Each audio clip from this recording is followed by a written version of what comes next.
बाकी let's start talking about the preparation वाला phase. तो आई वुड से कि प्रीलिम्स के लिए तो टाइम बहुत कम बचा है, तो मैं प्रीलिम्स के बारे में ज़्यादा आपको नहीं बता पाऊँगी। आई वुड जस्ट से कि आप फुल कॉन्फिडेंस से जाइए। अब जितना प्रिपेयर हो गया है हो गया है, अब बस इससे ज़्यादा यू कैन नॉट डू। आप अपने मन में ये मान के चलिए कि आपका क्लियर हो रहा है, आपको जितना करना था आपने वो मेहनत कर दी, आपने अब वो डाल दिया, अब भगवान की इच्छा है और वो अच्छी होगी बिकॉज़ आपने मेहनत की है। तो आप फुल कॉन्फिडेंस के साथ जाइए, जो प्रिपेयर किया है उसको अच्छे से बार बार रिवाइज़ कीजिए। कुछ नया पढ़ने की ज़रूरत नहीं है इस टाइम में, जो पुराना टेस्ट सीरीज़ या कुछ भी जो सॉल्व किया है उसको थोड़ा रिवाइज़ कर लीजिए। एंड उस दिन जिस दिन आप एग्ज़ाम सेंटर में जा रहे हैं, उसके लिए मैं एक बात बोलना चाहती हूँ। उस दिन आपका माइंड फ्रेम ऐसा होना चाहिए कि बस अभी क्लियर हो रहा है ये एग्ज़ाम। इस कॉन्फिडेंस, इस जज्बे के साथ जाइए and I am sure you will come out with flying colours after the prelims. So मैं प्रीलिम्स के बाद सीधे मेंस पे आती हूँ, बिकॉज़ मेंस के लिए अभी टाइम है। एंड जो ये 4 महीने होते हैं प्रीलिम्स से मेंस के बीच के, they are extremely crucial for an aspirant. मतलब this is your make it और ब्रेक इट वाला टाइम, तो इसको प्लान करना इज़ एक्सट्रीमली इम्पॉर्टेंट। तो जो ये 4 महीने हैं, अगर इसमें आपने प्लानिंग नहीं की, आपका कोई टाइम टेबल नहीं रहा, तो इससे क्या होता है कि आप हैफजर्डली प्रिपेयर करने लगते हैं। तो कभी ऑप्शनल रह जाता है, कभी जीएस रह जाता है, कभी ऐसे पे फोकस नहीं हो पाता। और ये सब इस वजह से होता है कि आप इधर से उधर हॉप कर रहे होते हो, क्योंकि आपके पास एक टाइम टेबल तो होता नहीं है। तो आई वुड से सबसे ज़्यादा इम्पॉर्टेंट ये है कि जब आपका प्रीलिम्स ख़त्म हो और आप आएँ, एक दिन अपना वो दिन ऑफ वगैरह लीजिए, उसके बाद गेट बैक टू स्टडीज़ और सबसे पहले आप अपना टाइम टेबल बनाइए। अब टाइम टेबल भी ऐसा नहीं कि मतलब मैं 5 बजे से 12 बजे तक पढ़ रही हूँ और फिर 12 से ये, इतना माइक्रो टाइम टेबल बनाने की ज़रूरत नहीं है। जो सबसे ज़्यादा ज़रूरत है वो ये है कि आपका एक मैक्रो टाइम टेबल रेडी होना चाहिए कि इतने से इतने दिन में मैं अपना ऑप्शनल फिनिश करूँगी, इतने से इतने दिन में मेरा जीएस होगा, या इतना टाइम मैं ऐसे को दूँगी। इस तरीके से आपका एक प्रॉपर टाइम टेबल होना चाहिए।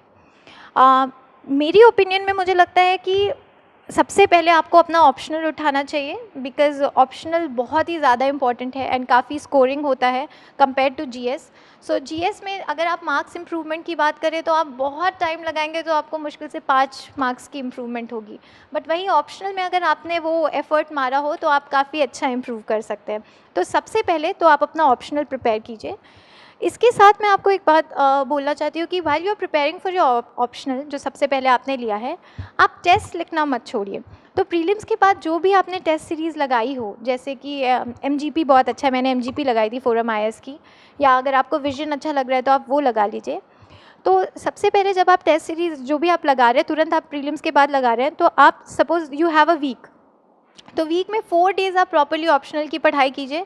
और ऑप्शनल में भी आप सेक्शनल टेस्ट, जैसे आपने 4 दिन पढ़ाई की, 4 या 5 दिन, तो उसका तुरंत सेक्शनल वाला टेस्ट, जो सेक्शन आपका प्रिपेयर हुआ है उसका जाके दे आइए। मतलब उसमें थोड़ा भी ये मत सोचिए कि अरे अभी तो प्रिपेयर नहीं है, अभी तो जस्ट ऑप्शनल शुरू किया है, बाद में देंगे, एक बार पूरा सिलेबस फिनिश हो जाएगा तब देंगे, बिकॉज ऐसा कभी नहीं होगा। तो आप सेक्शनल देते जाइए। दूसरा, जब आप 4 दिन ये पढ़ रहे हैं तो सपोज 7 डेज़ का वीक होता है, तो 7th डे आप अपने जीएस का टेस्ट शेड्यूल कर लीजिए। सो हर Sunday suppose if you are writing GS, तो बस एक दिन पहले, यानी कि जो 6th डे आपका होगा, उस दिन आप थोड़ा बहुत इधर उधर से जो भी आपने प्रीलिम्स में इतना पढ़ा ही है जीएस, और थोड़ा बहुत जो आपके अपने अगर नोट्स हो पुराने या नहीं भी हों, तो भी बस मुंह उठाए चले जाइए, दे के आइए। मतलब राइटिंग द टेस्ट, वो सबसे ज़्यादा इम्पॉर्टेंट है। आए ना आए कोई बात नहीं, वहाँ पे आपको आ जाएगा अपने से आंसर बनाना। कुछ नहीं तो ये पूरे प्रोसेस से आप ये तो सीख लोगे कि कैसे उन क्वेश्चंस को आंसर करें जिनका आंसर हमें आता ही नहीं है।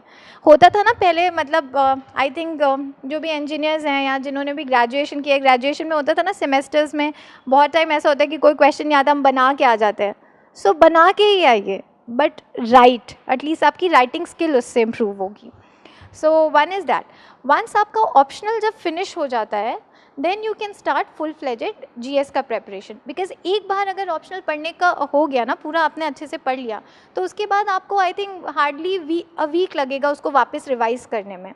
तो इसलिए जब ऑप्शनल आपका फिनिश हो जाता है, इट विल टेक अराउंड 20-25 और 1 मंथ व्हाटसोएवर, जो भी टाइम लग रहा है, उसके बाद आप अपना जीएस शुरू कर दीजिए। तो जीएस में मैं सबसे पहले बोलूँगी कि I think you should target ethics. Ethics में आपको क्या करना है कि मैंने तो एथिक्स वैसे पढ़ा नहीं था, तो मैं एथिक्स के बारे में आपको कुछ अच्छे से सजेस्ट नहीं कर पाऊँगी, because I am not the right person to do so. But आपको मैं ऐसा सजेस्ट नहीं कर रही हूँ। आपके जो भी नोट्स है, अगर आप वाजीराम फॉलो करते हैं तो वाजीराम, या जो भी नोट्स है वहाँ से कर लीजिए, या अगर आपने अपने पहले बनाए हों तो उनको रेफ़र कर लीजिए। मेरा आइडिया ये था कि जो भी टॉपिक्स, जो भी सिलेबस में जो वर्ड्स लिखे हुए हैं एथिक्स के, उनको एक A4 शीट पे उनकी अपनी खुद की डेफिनेशन लिख के अपने एक नोट्स बना लीजिए, और उन हर वर्ड से रिलेटेड एक एग्जाम्पल आपके पास रेडी होना चाहिए, और ये सब आप पूरा काम फिनिश कर सकते हैं क्लोज टू 1 वीक में, ये सब हो जाएगा। So once you are done with ethics, आपका GS4 जब कंप्लीट हो जाए, तो उसके बाद आप GS 1, 2, 3 इनकी तो साथ साइड बाय साइड प्रेपरेशन कर सकते हैं। And by that time market में मेंस 365 और ऐसी इस तरीके की काफ़ी बुकलेट्स आ जाएंगी, जिससे आपका GS पेपर 2 और 3 ऑलमोस्ट प्रिपेयर ही हो जाएगा। तो अभी आपका फोकस ये होना चाहिए कि जो बाद में, जो ऑप्शनल के बाद वाला टाइम है, कि उसमें आप अपने हिसाब से अपनी सूटेबिलिटी के अकॉर्डिंग GS की प्रेपरेशन कर रहे हैं। And at the same time optional जो आपने प्रिपेयर किया था, जो सेक्शनल टेस्ट लिखते थे, वो अब आके छोड़ मत दीजिएगा। तो जो पहले आप GS के साथ करते थे, जैसे कि GS के साथ ऑप्शनल के टाइम में आप क्या करते थे कि वीक में एक दिन टेस्ट लिख रहे हैं, उसके एक दिन पहले बस रिवाइज कर रहे हैं।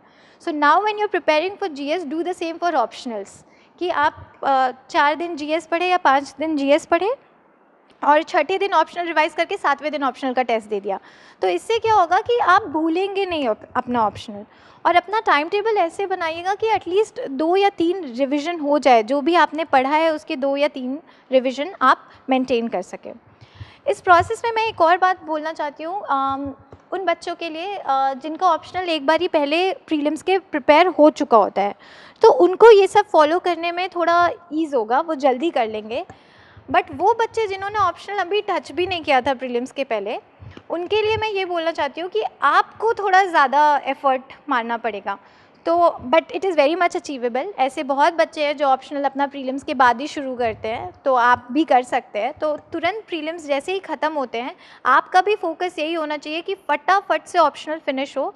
लेकिन आपके लिए क्या ज़्यादा इम्पॉर्टेंट है इज़ रिविज़न, क्योंकि जिन बच्चों का एक बार ही पहले पढ़ के हो जाता है, उनके माइंड में एक पिक्चर क्रिएट हो जाती है, एक पिक्टोग्राफिक मेमोरी के फॉर्म में, या उनको एक ज़्यादा अंडरस्टैंडिंग हो जाती है। तो आपको इसलिए ज़्यादा एफर्ट मारना पड़ेगा। तो इसके लिए आपको क्या करना पड़ेगा कि यू मेक श्योर कि आपके टाइम टेबल में एटलीस्ट 4 टाइम्स ऑप्शनल का रिविज़न हो रहा हो, सो दैट आपको भी उतनी क्लैरिटी रिगार्डिंग ऑप्शनल आ पाए। तो आपको थोड़ा और मेहनत करनी पड़ेगी ऑप्शनल के लिए, कीप दैट इन माइंड।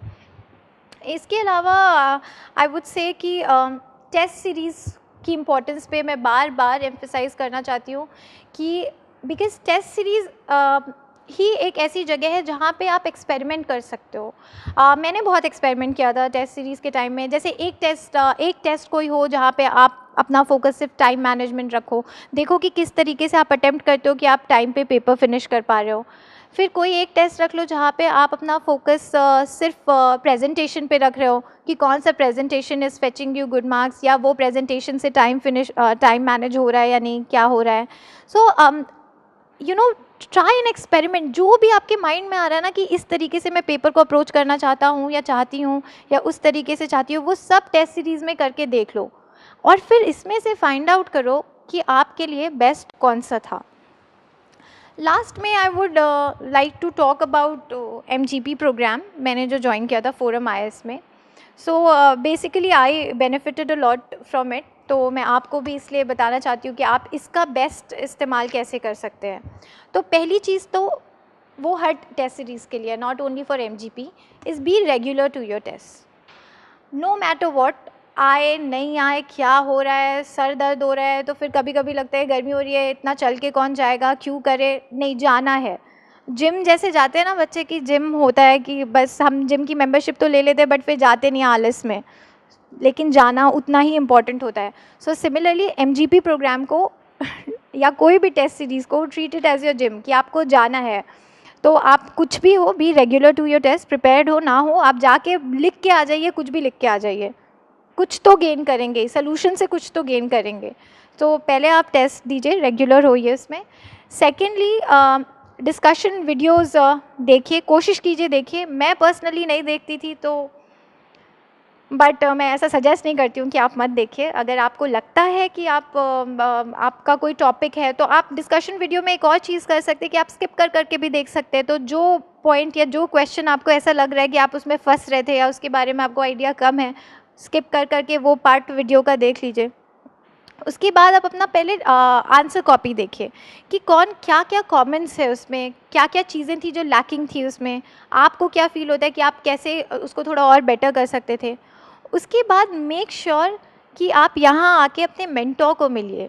ये सबसे ज़्यादा इम्पॉर्टेंट है, क्योंकि जनरली क्या होता है कि हमने कॉपी दे दी, चेक हो गई, हम कभी मेंटोर को मिलते नहीं हैं। हम सोचते हैं, कई लोग तो इस वजह से नहीं मिलते जिनके कम मार्क्स आते हैं, वो सोचते हैं कि अरे बेइज्जती हो जाएगी। बट ऐसा कुछ नहीं होता है, हम सब एक बराबर है। ऐसे बहुत बच्चे जिनके गंदे आते हैं, मेरे खुद भी गंदे आते थे पहले। तो आप जाइए, आप अपने मेंटोर को मिलिए, ओनली देन ही will be able to guide you ना, कि आपकी पर्सनल स्ट्रेंथ देख करके वो चीज़ें बता सकता है आपको। सो आप अगर अपनी चीज़ें बताएंगे, आप अपने स्ट्रेंथ्स, वो आपकी स्ट्रेंथ्स को गेज कर पाएंगे, आपके मेंटोर्स। एंड आपने क्या क्या मिस्टेक्स किए हैं उनको ज़्यादा बेटर वो करेक्ट कर पाएंगे। आप अपने डाउट्स 1 to 1 उनको पूछ पाएंगे। So make sure that you meet your mentor and whatever doubts you have, आप उसको प्रॉपरली क्लियर कर पाए। लास्ट में मैं ये बोलूँगी कि यूजुअली हम सब ये सारे काम तो करते ही करते हैं कि ठीक है, टेस्ट पेपर दे दिया, कमेंट्स पढ़ लिए, सब कुछ, बट लास्ट में हम उन पे वर्क करना भूल जाते हैं। तो सपोज़ आज टेस्ट नंबर 1 था, वो दे के आ गए, आज हमें अपनी मिस्टेक पता लग गई, सब कुछ हो गया, उस वक्त की थोड़े टाइम की रियलाइजेशन है, but we forget to incorporate the improvements in the next test. So make sure कि हर टेस्ट में जो आप लर्न कर रहे हैं उससे कुछ सीख करके इम्प्रूव करें अपने नेक्स्ट टेस्ट में, और उसको इनकॉर्पोरेट करने की कोशिश करें। In the end I would like to say कि ये सारी चीज़ें एक तरफ एंड योर हार्ट एक तरफ, अगर ये सब आपको फील होता है कि नहीं ये सब नहीं वर्क कर रहा, कुछ नहीं वर्क कर रहा है, गो बाय योर हार्ट। अगर आपको लगता है कि देखिए, फीडबैक्स तो आपको बहुत मिलेंगे आपके अच्छे के लिए, बट अगर आपको लगता है कि वो फीडबैक्स आपके स्ट्रेंथ पे वर्क नहीं कर रहे हैं और आपको रियलाइजेशन है कि आपका स्ट्रेंथ क्या है, तो you focus on your strength, you focus on what your heart says, and I think you will do good.